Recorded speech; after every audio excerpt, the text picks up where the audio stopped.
everyone. Welcome to WeSpire's State of Employee Engagement webinar. We are going to get started in about 2 minutes. So as you're joining, please don't hesitate to share where you're coming from in the chat with the other attendees. If you have questions that you have on your mind, even before we've gotten started, you can certainly submit those in the Q&A, and we will give you about a minute to get everything you need. It may be lunchtime for those of you on Eastern Daylight Time. You might be starting your day on the West Coast. You may be ending your day in Europe. Wherever you are, we are thrilled you are here, and I think you're going to really love the information that we're sharing this year. So we'll see you in about a minute.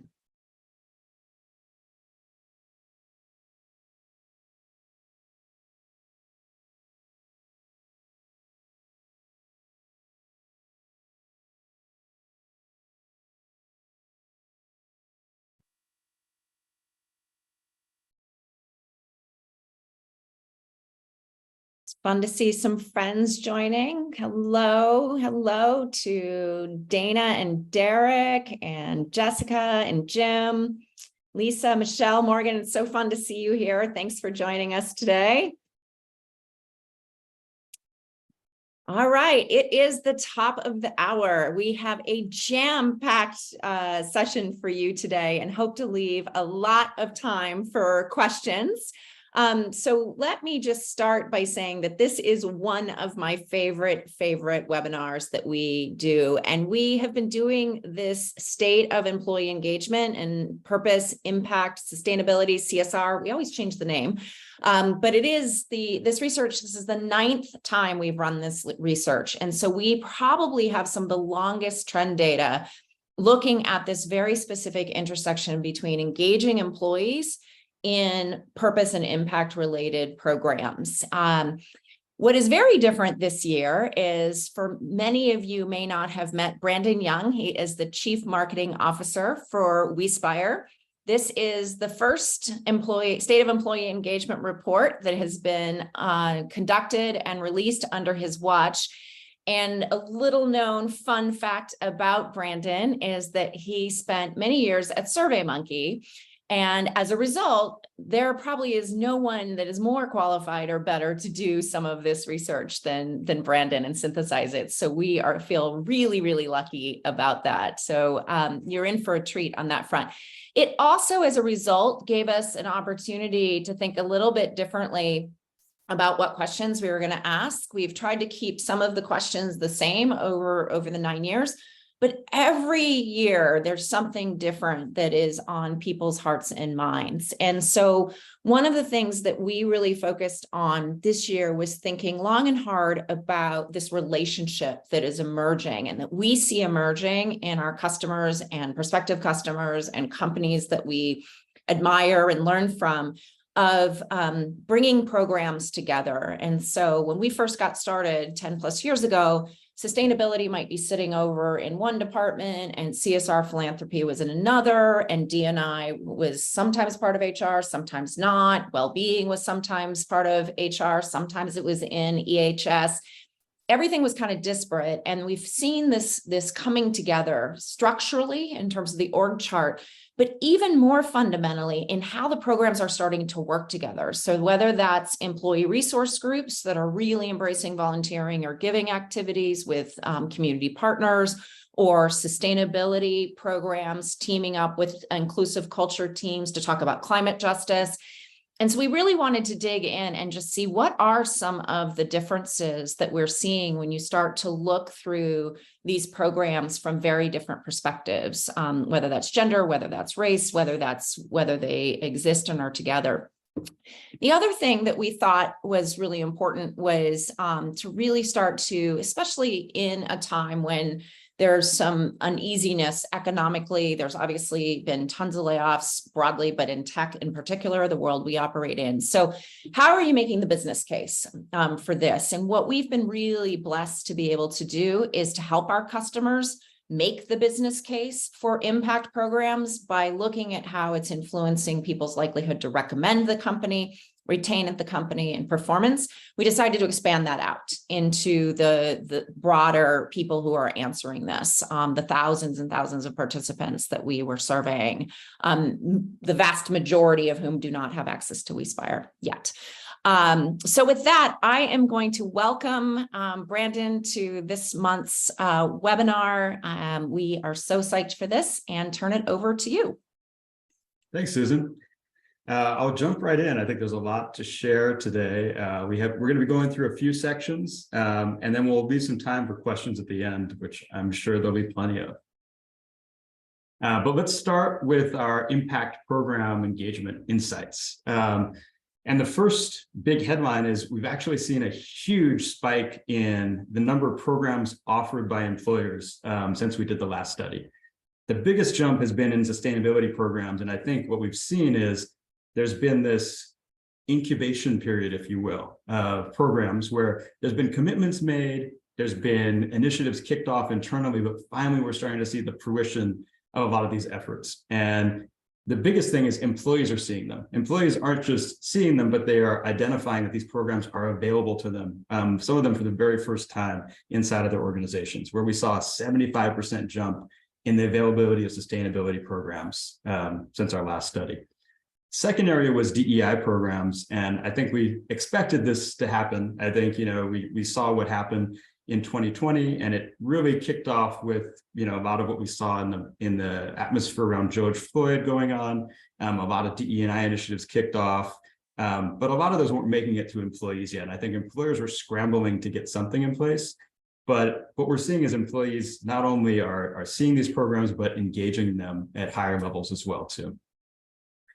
And the interesting thing as well was the desire for more sustainability programs. So, if you look at in 2023, 27% of employees who don't have a sustainability program available to them are looking for their employers to drive that. And when you add those two, the availability number and the desirability number up, 57% of employees are either looking for or engage or have the ability to engage in a sustainability program today. Next, the effectiveness of these programs. So not only were they rolled out, but employees are now seeing the impact of those programs and rating them much more highly than they previously did, especially these sustainability programs, which are rated at almost 62% of employees saying that they're either very or extremely effective. And this is a huge jump from what we previously saw. But it's even bigger when you look at employees of color, who are about 45% more likely to rate their impact engagement programs as either very or extremely effective than their other colleagues. Third, there's this intersectionality that we talked about, and I think you kicked this off at the beginning, Susan, but not only are these programs more important for employees of color, but they also are looking for a greater desire for these programs to be available to them inside of organizations. And this was the big surprise for me. 16% higher participation from people of color, 16% higher likelihood that they're going to work at a company with these programs available. And when these programs aren't available, there's a 23% higher desirability for these programs from people of color. We would have expected this in DEI programs, which you can see a 77% higher desire for. But my big surprise was the participation rates when you look at things like sustainability. I wouldn't have guessed that there's a 35% higher participation rate in sustainability programs for people of color. We see this the same in volunteering, where there was a 21% higher participation rate from people of color as well. And this tends to stripe, over most of the impact programs we see in organizations, with the real exception only being well-being programs, which had a smaller desire for people of color. So with that, I'm going to jump into employee concerns and intentions. And we talked about what's going on in terms of the availability and the participation in programs. And here's what are really coming from employees. And there's this big jump that we saw in what I would think of as employees speaking with their feet. The percentage of people who said they were likely or very likely to leave their current job for one that allowed them to make a greater impact on the world was significant. In total, it was about 42.3% of people said, at any point, I would leave my current position for one that offered me a greater opportunity to make an impact on the world. And again, this intersectionality jumped right out at us, where it was about 39% higher for people of color.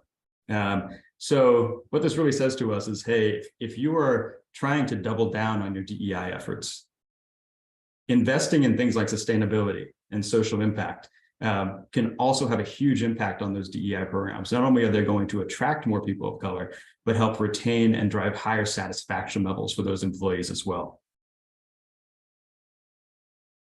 Job seeking has also jumped. And this is something I didn't expect to see, given the employment environment. And I think even some of the challenges people find in finding really good roles these days, people are job seeking. People in roles today are job seeking at unprecedented levels. If you look at the people who say, yes, I'm actively seeking, the last time we ran this study, it was about 15.6% of people were saying, hey, I'm actively seeking a role right now, despite the fact that I'm employed. That's jumped to 23.4% just since our last study, and we only anticipate this going up further. But even then, the people who said they're open to new opportunities, they might not be actively seeking, but that went up from 40.8% to 46.3%. And this resulted in a much lower percentage of people who said they are currently satisfied with the role that they're in today.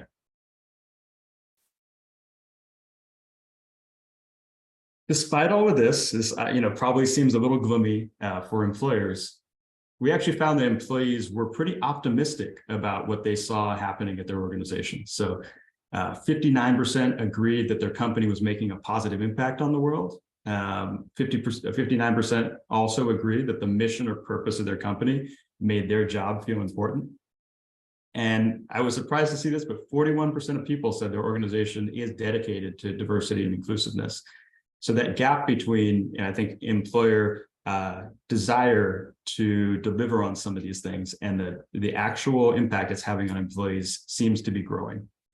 57% said they agreed that when selecting an employer, it's important that that employer is making a positive impact on the world beyond just generating profits. So some optimism in the environment as well. Let's jump into employee satisfaction and retention. So the big thing we used to measure this was to really look at employer NPS scores. And we did this and benchmarked it across industries. And our final report, which will be available next week, will actually show how employers benchmark across different industries. But some shocking details here. So employees who felt like their company was making a positive impact on the world actually saw a 66-point higher NPS score than those who didn't. And this was pretty staggering. I expected there to be some difference. But employee satisfaction is highly driven by this feeling that their company is actually making a difference. This was consistent too when they felt like their individual jobs were helping them to drive some purpose or impact in the world as well. And this was a 64-point higher score when they felt like the mission or purpose of their company made their individual jobs feel more important as well. And this striped across not just the impression that they had around their employers, but the actual impact programs that were running and how they perceived the effectiveness of these programs. So employer NPS scores were significantly higher, 46% higher, when employees felt that they had very or extremely effective impact programs within their organization. And this was regardless of whether they were actually participating in these programs. Just the availability of these programs drove a 46% higher employer NPS, and obviously the employee satisfaction that goes along with that as well. And it's not just the satisfaction of employees, but the retention numbers spoke to this as well. And what we did here is we tried to understand this idea of retention security, which basically means an employee feels like they are going to remain in the role and the organization that they're in today. And this was about 2.2 times higher for folks who felt like their company was making a positive impact on the world. You can actually see on the top, folks who strongly disagree with this were only 20% retention secure versus 43.5% for those who strongly agreed that the organization was making that impact. This was also consistent for folks who felt like the mission or purpose of the organization made their individual jobs feel important, where there was a 2.5 times higher rate of that retention security for folks who could agree with that statement. So again, not only satisfaction, but the outcomes in terms of retention as well are really being driven by the purpose and impact of employers.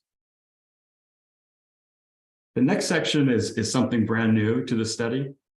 And I think there's been a rise in the importance we've seen in terms of team effectiveness. And that's a big study that Google has been continually building on. You've probably heard of the Project Aristotle, that they used to find what was the biggest thing that drove the effectiveness of the individual teams within their organization. And the biggest thing they found was psychological safety of these individual teams. And we found that our data showed teams that felt people that felt individually psychologically safe. This drove everything from employee satisfaction to retention to their overall impression of their employer. Susan, I know you've had a lot of passion around this topic, both internally in WeSpire, where we benchmark and track this each year and make sure that our teams are feeling psychologically secure, but also something that we really try to do for our customers as well. Well, and this came out of some pretty exciting work we've done with a couple of customers where we were looking at what behaviors in the workplace, what demographics in the workplace, and what sort of other structural factors at work helped companies achieve diversity goals. What was working, what wasn't working.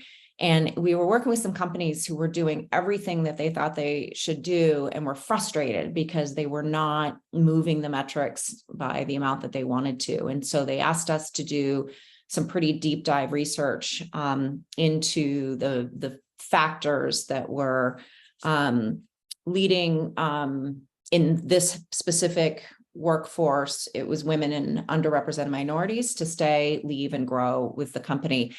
And it was fascinating because we were able to rule out an extraordinary number of factors and hypotheses that this culture had. And the two things that popped, one was something that was very, very specific to this employer and the demographics of this employer, but essentially it was that it took two people to make senior leaders successful in this organization. And so if you did not have a stay-at-home spouse, it was very, very challenging to progress to the top levels of the organization.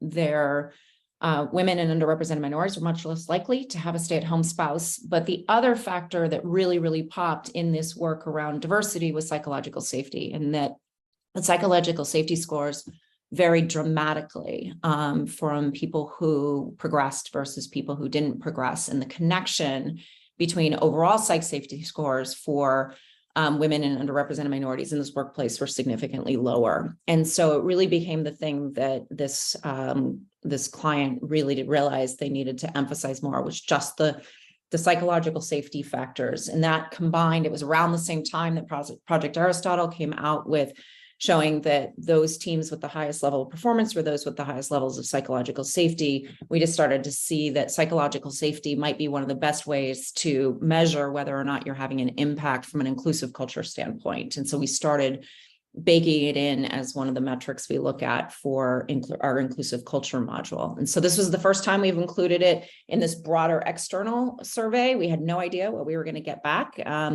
But we're pretty excited that at how representative it is. And we'll get to, I know some of you have asked about how many people did the survey and demographics. Brandon will get to that at the end and take you through that. But we're thinking now about how we make this data more available so that others can start to benchmark their own psych safety scores with their culture against other companies to see how they're trending, and even within industry and what we can do on that front.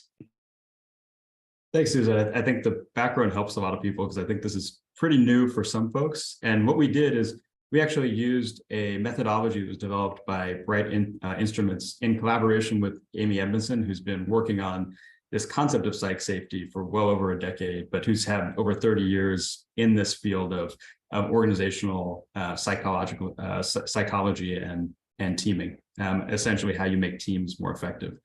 And again, we found this was consistent across job seekers.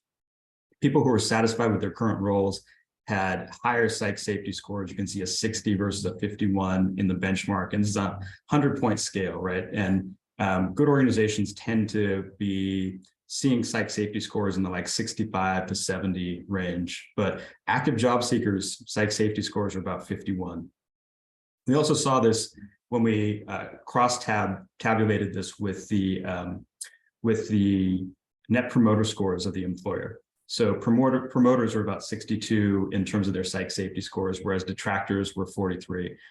So again, this correlation, really strong correlation between the impression that employers have around their employers and their current job seeking status, which ultimately drives retention, was directly tied to psychological safety. I will add as a note, I think I was expecting to see a much bigger distribution of psychological safety scores around things like gender. And I was really delighted to see that the gap was not significant enough for us to even really include that detail in the study. Both men and women and people across the gender spectrum actually saw relatively equal psychological safety scores inside of organizations. The same thing was actually true of race. So I thought, race and ethnicity is really going to drive lower psychological safety scores. It actually didn't. The thing that really seemed to make a difference is not people's genders, but what the employer is actually doing to address a lot of these issues inside of organizations. So let's talk a little bit about things that do impact psychological safety scores. And I just pulled some of the top factors that we found consistently across the different employees that we had surveyed. And the first one is people who see their company's impact programs as very or extremely effective, 12.3% higher psych safety scores. Remote workers also saw higher psych safety scores. It was only 5%, but I think this is something that will continue to grow. So folks who were able to check out occasionally and not feel like they always have to be on at work are definitely experiencing higher levels of psych safety. Companies with DEI programs, 8.8% higher psychological safety scores. Well-being programs, 6.7% higher psychological safety scores. Believing that their company is actually making an impact in the world. And this was huge, 36.3% higher psych safety scores for folks who feel like their company's making an impact. And then believing that their company's purpose actually makes their job important, 34.6%.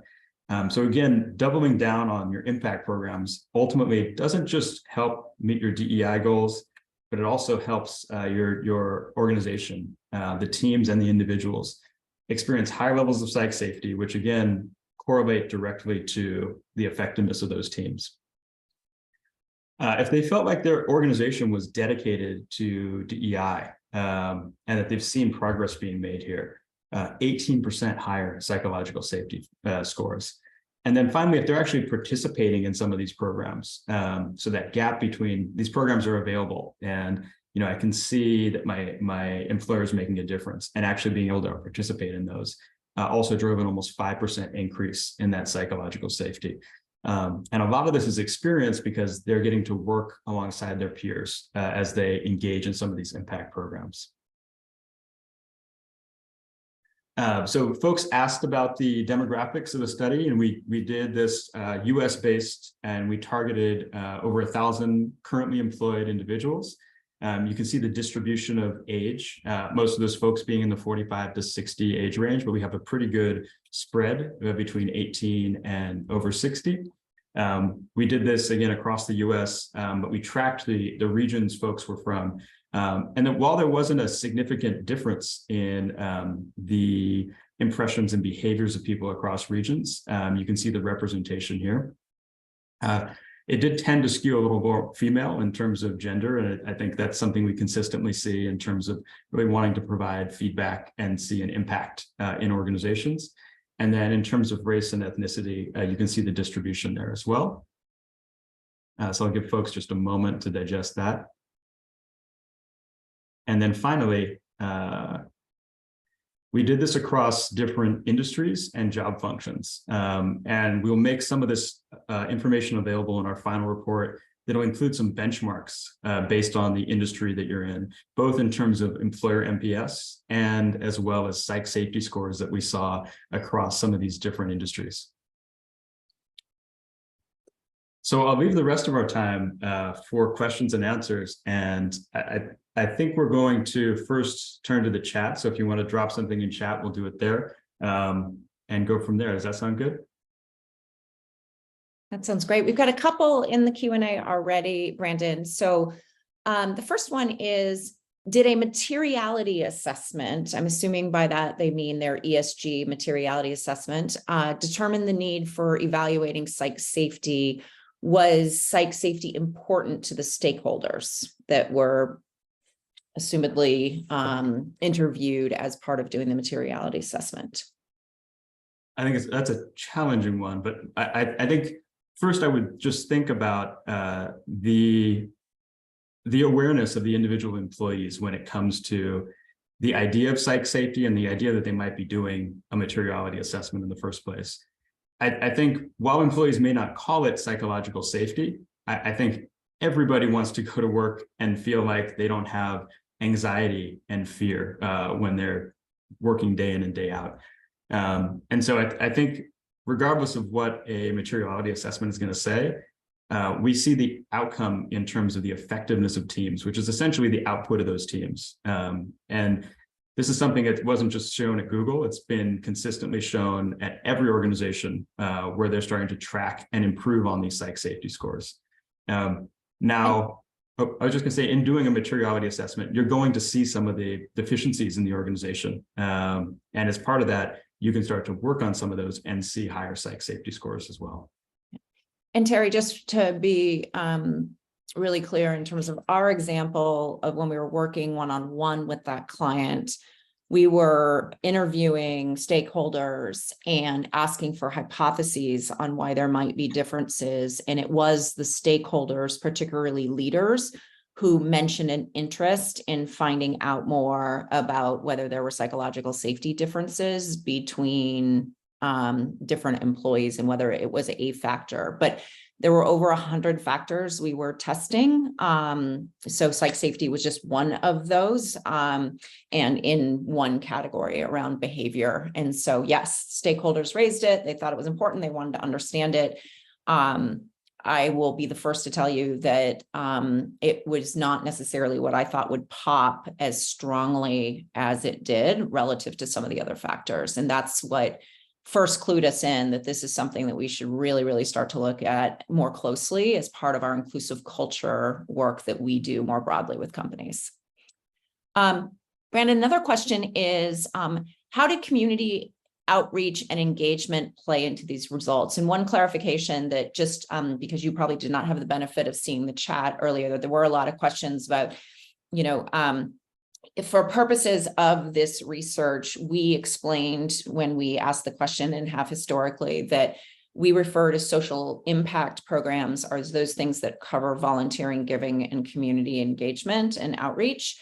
And sustainability is things that are around decarbonization, waste, environmental health, things like that. We recognize that in Europe, sustainability covers all those things. In the US, the term might be ESG and, and all of that. So we define it for the survey participants just so that it's a little, so that it's clear, but good feedback that we should make sure we define it for you all as well. Yeah. Was there a question there too? I might have missed it. It was just, how did it play into the results? How does social impact play into these results? Yeah, and I think there's the communication part, which I heard articulated there, and then there's the actual, effectiveness of those programs internally. I will say that, when we dug in and looked at individual responses, there was this really strong correlation, especially when it came to volunteering. The opportunity to easily, and I think this was the accessibility of those programs actually made a huge difference, right? So it's not just, hey, is my organization making this available to me, but is it easy for me to engage? And do I feel like there's an in-person opportunity, which is a big component of this? People are really looking for in-person opportunities to bond with teammates and ultimately see that their employer was dedicated to a lot of those initiatives. So I think that was the biggest thread that we saw sort of striped across social impact, especially.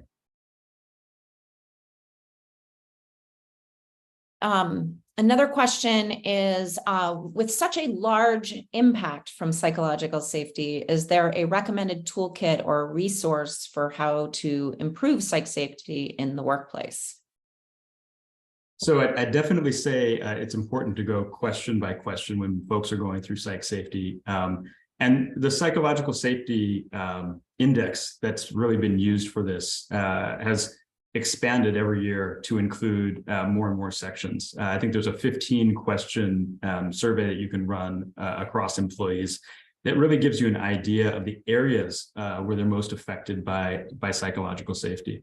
I think it probably is a good idea for us to include some of those resources when we launch the report. So I'll take note of that. But I highly recommend, at least running the 7-question, if not the 15-question survey on psych safety, and then really digging into the areas that are really affecting those psych safety scores negatively or positively. There's also some great resources. So as part of Project Aristotle, Google created some open source materials for how to improve psych safety. And to Brandon's point, it tends to be very behavioral in nature and tied to what you can do to improve people's perceived ability to take a risk in the workplace versus, what makes somebody feel like they can show up as their authentic self at work. And so what you do on that. And then, of course, just because I'm going to put my founder of WeSpire hat on, we worked really hard to develop an amazing group of behavioral campaigns, since what we do is motivate and inspire people to embrace positive, more inclusive behaviors. So we actually created a whole series of campaigns that, as part of our inclusive culture module, will help all of us understand what we can be doing better each and every day when we show up to work to help improve psychological safety. And I will just put on my personal manager leader hat. There's such great reminders and nuggets and practices in that just the creation of these campaigns have certainly helped me. Just even things like when you're in a meeting, making sure you deliberately ask people who aren't speaking for their opinion on a decision being made, or being really mindful and noticing when somebody's being interrupted. And so I think there's just some really, really good stuff in there. Yeah, and I'd say that segmentation is going to be really important. So if you've run employee engagement surveys in the past, a lot of that's going to be the same, where you're going to look at teams and departments and then get that information back to leaders so they can start to look at and improve those safety scores. But I think the idea that there's going to be a lot of visibility into those scores is going to change the behavior of leaders and managers on teams because they're going to want to see those go up. I don't think anybody wants to have fearful people on our teams. So I think that's a big element of that, is really making sure you have that segmentation by team and getting that out to folks. There was a question here, and I know we showed in the demographics the industry breakdown of respondents, but do we know what the split between people who are working in an office versus working fully remote versus being in person in the field? Do we have, from a demographic standpoint, what percentage of people were, knowledge workers versus frontline workers versus things like that? We do. I mean, it was about a third split between folks who were hybrid, who were working fully remote, and who were working in person. It was close to that. Awesome. All right, let me just check the chat and see if there are any more questions.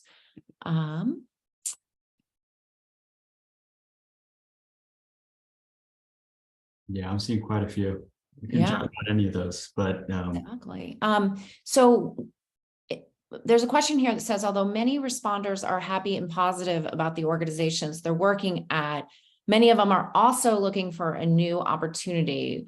what's the motivation or the connection in your mind, Brandon, between this?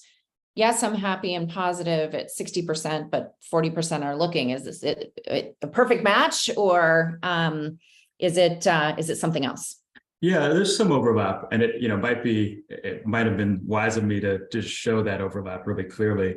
But it's not that much. I mean, generally folks who don't feel like, and we especially saw this in the, I think it was in the 30 to 60 age range. Folks are really looking to know that their employer is making an impact in the world. That was the biggest driver. If they don't feel like that's happening, they're the ones who are active job seekers. And this was just exacerbated by the intersectionality concept, right? It's like, if I'm a person of color, I'm in an organization, I'm sitting there, I don't feel like they're making an impact, I'm looking. And if I'm not looking, I'm open to opportunities. And that covered nearly 100% of the job seekers. But I think there's also this FOMO that's going on with a lot of folks, where it's like, sure, my employer is making an impact, and sure, I'm happy, but there's probably something even better out there. And so I think the takeaway from that is, even if you feel like your employees would rate you well when it came to impact scores, it's not enough. There's always this arms race now when it comes to the purpose and impact that people feel like they're experiencing as part of their occupation. So Brandon, here's an interesting question, and I know we have part of this, but I don't know if we have the other part. Do we know if there was a difference between how employees responded if they worked with a not-for-profit versus a corporation versus a B Corp and a certified B Corp? And as a company who just announced last month that we are a certified B Corp, I'm curious if we segmented. I know we did on the not-for-profit, but yeah, we did, especially on the not-for-profit side. A lot of this just tends to go hand in hand, though, right? If you're a not-for-profit, then you're definitely working on DEI, you're definitely working on impact programs. And so a lot of this is hard to parse out, because all these companies are doing a lot of the same things. I think the biggest thing there actually wasn't the type of organization, though. It's the effect that it's having on employees and the number of resources that are being put towards these programs. So even if you're not a B Corp, still investing in these things pays huge dividends when it comes to employee performance, employee satisfaction, and retention. We have a panelist who asks a very critical question, especially if you haven't looked at any of the research on employee engagement more broadly and the key drivers of employee engagement, and that is the role of the manager. And so obviously Gallup was on a very big talk track for a very long time that the most important thing for employee engagement is the manager-employee relationship. That has been weakening over time as people are in more, rotating project-based work and things like that, but still is a significant factor. Did we ask anything about that, and do we see anything about that connection with their manager as part of this research, or was that not covered? We covered it briefly. I think that there is a huge correlation, for sure. Let's just start there. And it is getting worse, partially because middle management layers have been gutted in the last couple of years. It was the first thing to go. And they weren't necessarily looking at the effectiveness of managers when they decided to do position eliminations, right? There wasn't, hey, we're going to look at all of our managers and make sure we're keeping the best ones. It was, hey, we need to trim what felt like fat in the middle management layer. And that was kind of done across the organization. So all that to say that we're going to see that effect. I don't think there was a direct correlation between I'm receiving this from my manager, because so much of what we were doing was about the impression of the overall organization, right? The manager has a huge impact on psychological safety in terms of individual interactions and opportunities to felt like they were heard, they were being heard, and they were understood and seen at their employers, that they could speak up, that they could, if they felt like something wasn't working, that they could say something about that. But it's the overall organization that's driving that impression about impact. One thing I will add is the scores that they gave about their impact programs and their ability to engage in those impact programs was largely driven by managers. oftentimes there were managers who were undermining the efforts of the organization by preventing their employees from being able to engage in the impact programs that were available. We actually found that was one of the bigger reasons folks weren't able to engage in some of the impact programs. As they said, my manager isn't giving me the time to do it.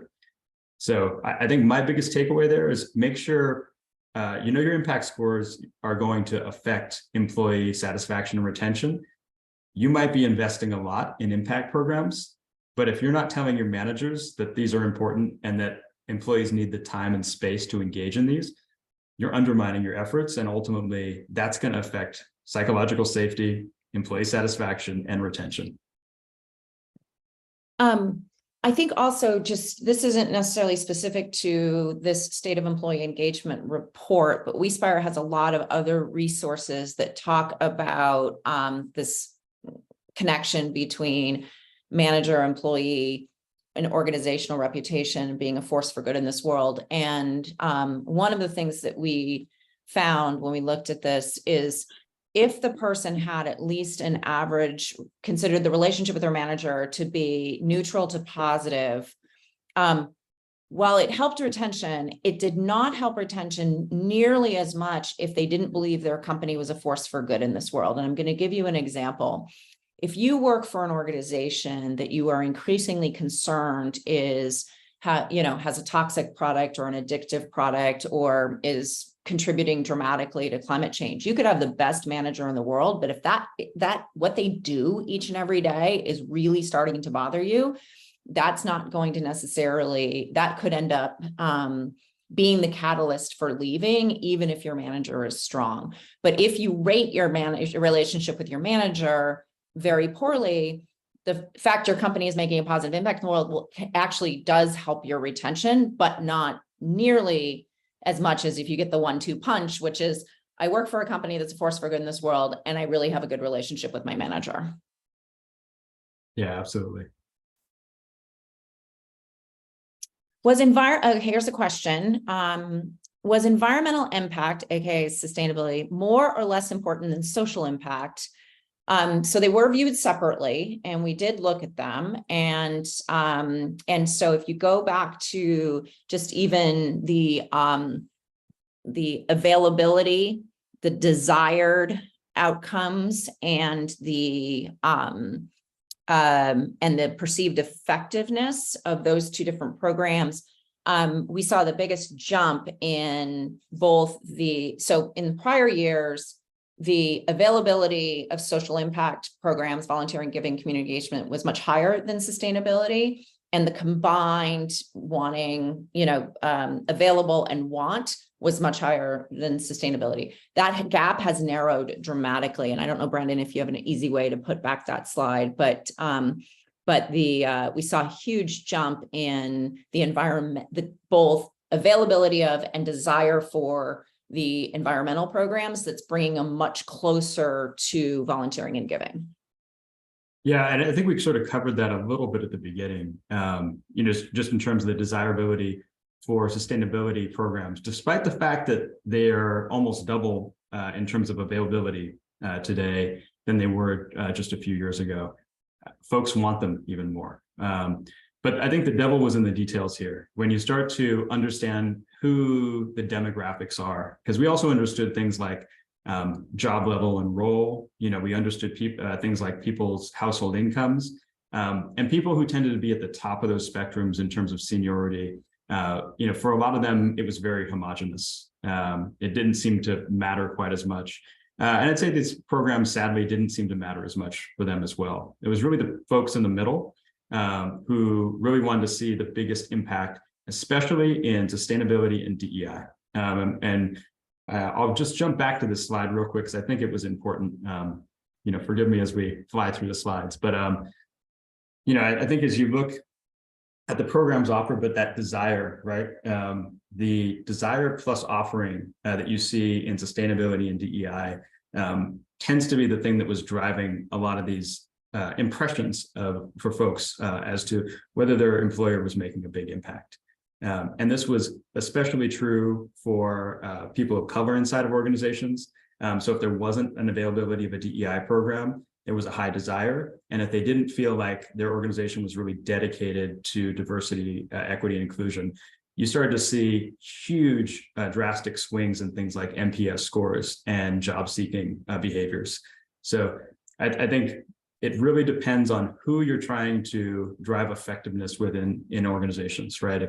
If you're trying to drive effectiveness across all folks or people who might be on the higher end of the spectrum in terms of seniority and household income, things like your charitable giving program might be more effective, but I don't think that's what people are trying to do. I mean, you get the most bang for your buck by really focusing on sustainability and DEI efforts according to the data we have.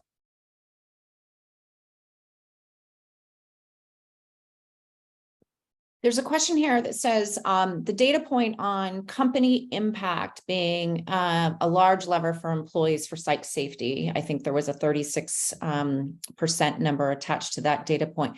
How should we interpret it? Is that the company having these impact programs driving psych safety, or is the company's purpose being socially impactful driving psych safety?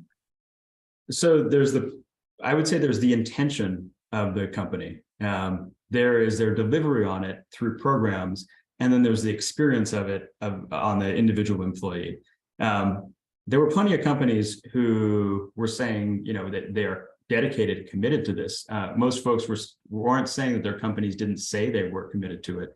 The gap was really between the plans and the aspirations versus the availability and the effectiveness, especially of these programs. So you really saw a big spike up, both in terms of psychological safety, but again, in terms of retention and satisfaction, when folks could do all of these, when organizations were doing all of these, right? So you want to have the programs available, but you want to make sure they're high quality. It makes a huge difference. And you want to make sure you're thinking about this with that same intersectionality lens. So you should be doing giving, volunteering. You need a well-being program in place. You definitely need a dedicated DEI program in place.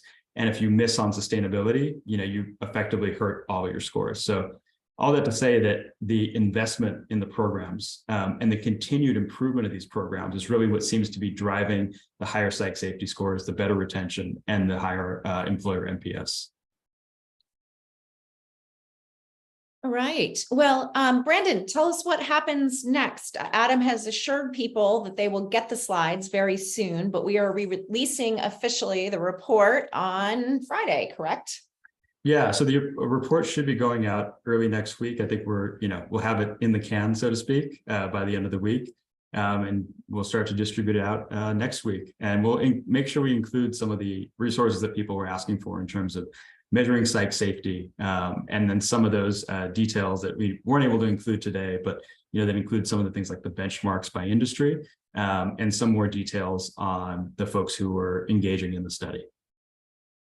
And there'll be a recording of the webinar that will be available to everybody who has attended. And if you registered, you'll have access to that as well. We would also encourage you to share it with folks that you think might be interested. We'd be happy to have you do that. And now my last question for Brandon.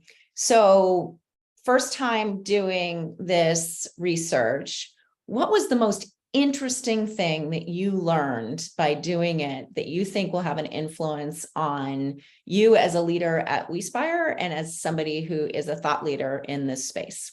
Oh, thanks for the easy question, Susan. That's always much appreciated. I think the thing that jumped out to me the most, and I think this is ammunition that I hope everyone is using, because I joined WeSpire, this, Susan, because I wanted to make an impact in what I was doing. There's a lot of tech companies out there, a lot of great opportunities I had. But ultimately, at the end of the day, I wanted to be able to look my kids in the eye and say, when I'm going to work, I'm making an impact. And it showed because, when I asked my teenagers what I do, they know exactly what WeSpire does. I don't think they really knew what my organizations did in the past. I think the ammunition I'm talking about that really jumped out was this idea that, we think when we invest in DE&I, that's the only way to invest in DEI.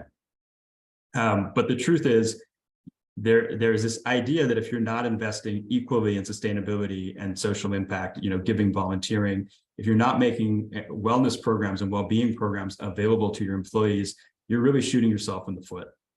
And you're signaling to folks, and this is really what I was getting from the report, is you're signaling to folks that we talk a lot about DEI, we talk a lot about making an impact, but if you don't have the whole spectrum of programs available to folks, and they don't see you continually improving those programs, it's almost a negative. They think their employers are, just giving them lip service. So I think that was a big takeaway for me. This stacking effect you have by investing in all of these larger programs around impact, and how that directly affects DEI. And I think for me, myself, as a mixed race individual, like I can see it in organizations that, it's, hey, we're focusing on DEI only this year because it seems to be the zeitgeist. But it's going to go away. And I think we've seen this early this year as a lot of DEI programs have started to be divested in, and it's really disappointing. And it's really those companies that we see continuing to invest across the spectrum, not because it was the flavor of the month, that are seeing, the lion's share of the benefits when it comes to attracting the best and most diverse talent. So that's exciting for me to see, right? That people get it. People aren't stupid. They see when organizations aren't really listening, and they're going to speak with their feet. I think that's the other thing that was really clear. Folks aren't only job seeking actively, but they are job seeking based on employers that are going to make them feel good about the energy and time that they're putting into their jobs. And that for me was an inspiration, because I felt like a lot of folks are just happy collecting a paycheck, and that's not true. People do really, really care about the organizations that they're investing their lives with.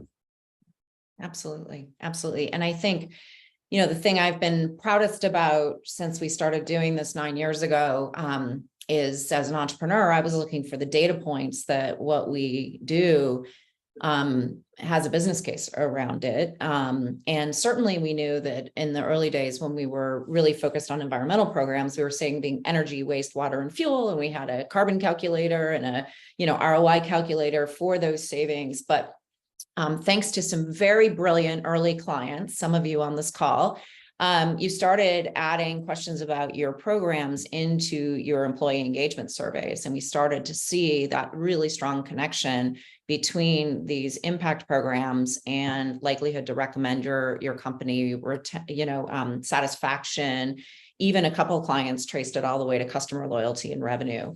But to be able to systematically now not only have, dozens and dozens of clients at WeSpire that we have this data for, but now getting this holistically at an industry level, across industries with benchmarks. What I hope it does is arm every single person on this call with the ability to go in and say, not only are these programs the right thing to do, these programs are the really smart thing to do to drive culture and impact and business value. And that's our goal with this survey, is to arm you with the data that's hard to find, hard to pull together, hard to exist, wasn't, collected from enough people and all of that. And I think our next dream someday is to make it global. I know there's some of you on this call from outside the US. And so this is US data, but stay tuned. And maybe in 2024, it'll be the first global state of engagement in purpose and impact. So with that, folks, we are going to wrap up the webinar. It was wonderful to have you today. Incredible questions that will actually help us produce an even better report, because we wanted to see what your questions were. Brandon, thank you so much. It's been awesome having you leading this labor of love for the industry broadly, and bringing such great market research chops to this. We're really, really excited about the release of it. And thank you to all of you who came today. For those of you who are friends of WeSpire, big hugs. For those of you who are new friends of WeSpire, big hugs. And we look forward to seeing everybody soon. Bye-bye.